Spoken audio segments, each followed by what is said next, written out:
Congress party को जनता ने बार बार नकारा है, लेकिन इसके बावजूद भी कांग्रेस पार्टी तुष्टीकरण की राजनीति से बरआमदा है और तुष्टीकरण की राजनीति से बाज नहीं आ रही है। मैंने कांग्रेस के मैनिफेस्टो को देखा, मुझे आश्चर्य हुआ कि यह कांग्रेस पार्टी का मैनिफेस्टो है या मुस्लिम लीग का मैनिफेस्टो है। देश को बांटने के लिए और सत्ता को हथियाने के लिए कहां तक कांग्रेस पार्टी जा सकती है, इसका अंदाजा नहीं लगाया जा सकता। जिस मुस्लिम लीग ने 1929 में धर्म के आधार पर आरक्षण की बात कही थी, आज उसी बात को कांग्रेस पार्टी दोहरा रही है। यानी सत्ता की लोलुपता में, सत्ता के लालच में देश को कहां पहुंचाएगी कांग्रेस पार्टी, इसका अंदाजा लगाना भी मुश्किल है।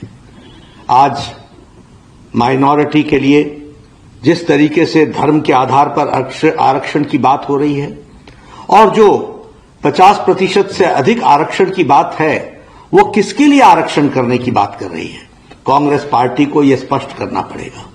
और मैं ये भी कहना चाहता हूं, देश भूल न जाए, यूपीए की सरकार में इन्होंने एक ऐसा कानून बहुसंख्यक समाज के खिलाफ बनाया था जो पार्लियामेंट से पास नहीं हो सका, लेकिन कांग्रेस पार्टी की मंशा साफ हुई थी।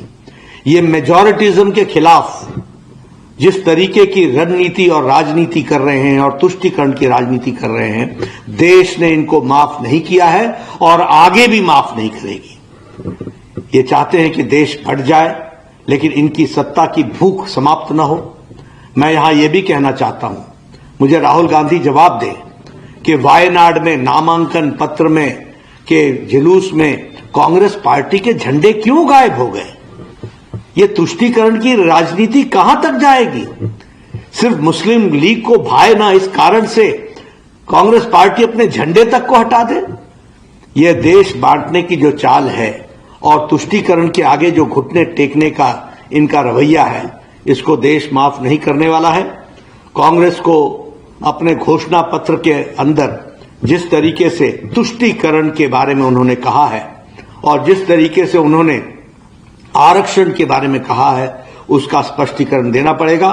देश जान को बताना पड़ेगा कि देश में इस तरीके की राजनीति, जो सत्ता के लोलुपता में आप एक समाज को बांटने का प्रयास कर रहे हो, उसको देश कदापि माफ नहीं करेगा। कांग्रेस को उसका जवाब देना पड़ेगा।